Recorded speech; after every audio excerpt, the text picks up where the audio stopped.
Cuba está viviendo momentos tensos en los últimos días. En primer lugar, porque hoy se reportaron, como usted sabe, 6.080 casos de COVID-19 y 51 personas murieron por causa de la enfermedad, según los datos del día de ayer. Sin embargo, varios acontecimientos han distraído nuestra atención de la tragedia que supone que ahora mismo, mientras converso con usted, alrededor de 38.000 personas están con COVID-19 ingresadas en hospitales o en instituciones que se han reinventado para acoger pacientes de esa enfermedad. Marchas, protestas son cubiertos con gran detenimiento por la prensa internacional, que tiene un estándar periodístico de noticiabilidad muy específico para Cuba, cuando no hace titulares en esos medios que este país pequeño, pobre, tenga la primera vacuna contra la COVID-19 que se ha producido en este lado del mundo. Pero sienten que ha llegado el momento de cubrir algo que sí les parece interesante. No todo el que ha salido en la calle en los últimos días ha tenido las mismas motivaciones. Se vive en Cuba una situación difícil y eso no es un secreto para nadie. A problemas internos se suma el efecto de las sanciones estadounidenses y el agravamiento de la crisis ocasionada por una pandemia que, como usted sabe, tiene de patas arriba la economía cubana y la del mundo también. No todo el mundo sale a la calle por las mismas razones, pero hay un grupo de personas que salen a ejecutar una agenda dictada desde el exterior y eso es una realidad. Hay otro grupo que también le sigue. También hay mucha gente que está utilizando esta situación para tener su momento de fama, su selfie heroico y llamar la atención de quienes pagan por el activismo político. Dijo un sabio que la primera víctima en una guerra es la verdad.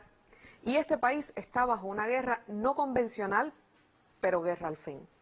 La primera mentira es que solo son protestas pacíficas y espontáneas. Veamos por qué.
Esta es una selección de imágenes que han estado circulando por las redes sociales. Si usted ha tenido la posibilidad, dentro de las limitaciones para conectarse a Internet en las últimas horas, de ver alguno de esos videos en los que parece que aquí en este país están sucediendo masacres, no me crea a mí, cuestiónese la fuente de ese video, si está editado, de dónde sale.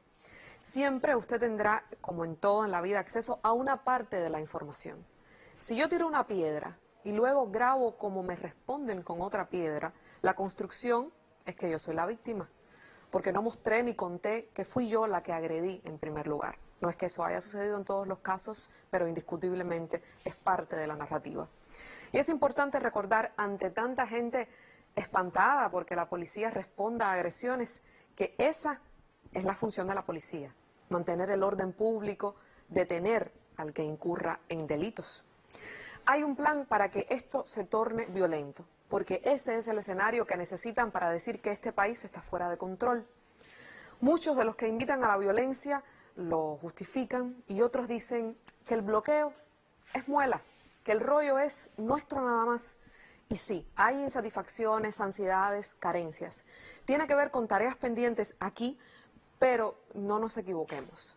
No es retórica política, no es una excusa del gobierno. El bloqueo impide que este país se desempeñe en el escenario internacional como un país normal. Impide o hace más difícil o caro todo ejercicio de importación de bienes básicos para la vida.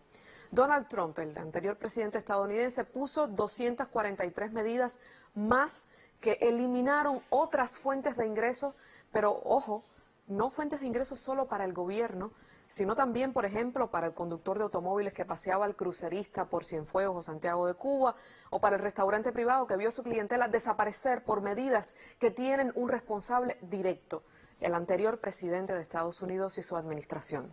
El actual Joe Biden deja todo intacto, pareciéndose a Trump él, que se promete diferente, y no aplica una estrategia de respeto y diálogo que es al final lo menos dañino para la familia cubana y lo más conveniente para los intereses de seguridad nacional de Estados Unidos. El bloqueo está y estará. El entramado legal es complejo y nos queda denunciar cuán injusto es y sobreponernos a las privaciones que trae.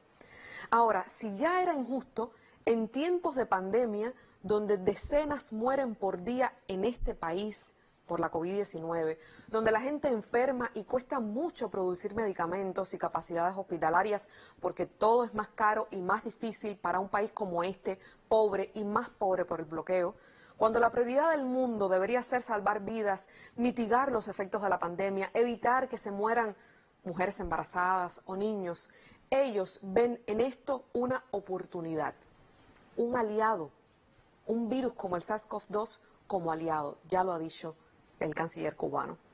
El bloqueo no es la única causa de los problemas en Cuba, pero media, interviene en toda posibilidad de desarrollo. Y no es sobre el gobierno. El bloqueo y sus privaciones son sobre nosotros, sobre mi familia y la suya. No, el bloqueo no es muela. Entonces, nuestra vida está más difícil con el temor añadido de contagiarse uno y contagiar al anciano del hogar, luego quizás al adolescente que no puede vacunarse aún de COVID-19. Y entonces salen los que dicen que van a salvar a Cuba pidiendo una intervención militar. Esa es una palabra que es, esa construcción, ese sintagma nominal, es un eufemismo. Vamos a lo que significa eso, y ahí tenemos algunos tweets de personas, perfiles, medios que han pedido la intervención militar en Cuba. Significa bombas que no escogen entre una casa u otra, por tanto, entre una familia u otra. Significa violencia de verdad, tanques en la calle, hambre, pobreza, la destrucción del país, de su proyecto de vida, de su futuro. Y esto yo no me lo estoy imaginando. Esto lo vimos en Irak, en Libia, en Siria. Es inadmisible, irresponsable, inhumano llamar a la guerra siempre, pero mucho peor para el país en el que uno nació, para su propio pueblo, no importa donde uno se encuentre viviendo.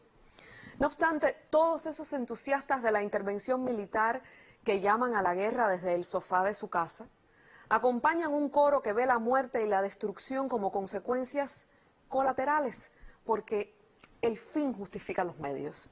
Esas personas que justifican el bloqueo ven las privaciones que han marcado la vida de los que vivimos bajo bloqueo como penurias inevitables, dicen ellos, que no las pasan, porque el fin lo merece.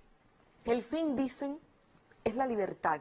Y eso es un fin loable para todos los pueblos del mundo. Ahora, ¿qué significa eso en este contexto? Es que el sistema político cubano cambie, destruir la institucionalidad, refundarnos como un país capitalista, porque se creen que así la prosperidad colgará de los árboles y seremos una colonia con una economía galopante. Lo que hay que cambiar en Cuba ha de ser urgencias nuestras, rollos nuestros, que no se van a resolver con el regreso del capitalismo.